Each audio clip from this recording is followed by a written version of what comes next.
আজকে অনেক বৃষ্টি নেমেছে, আকাশে প্রচুর বৃষ্টি জমেছিল।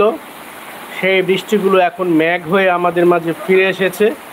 আপনারা দেখতে পাচ্ছেন কত পরিমাণ বৃষ্টি বা কী পরিমাণ পানি আকাশ থেকে পড়তেছে। বৃষ্টির এই শব্দগুলো টিনের চালে যখন পড়ে খুবই মিষ্টি এবং মধুর লাগে, খুবই ভালো লাগে আমাদের। বৃষ্টি কার কার ভালো লাগে কমেন্টে জানাবেন।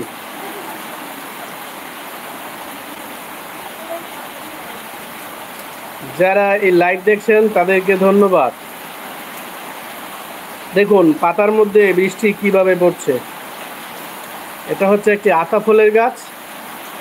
আতা ফলের গাছে কিভাবে পানি পড়ছে এবং সেই পানিগুলো কিভাবে মাটিতে পড়ছে, এই দৃশ্যটাই আপনাদেরকে দেখানোর চেষ্টা করছি।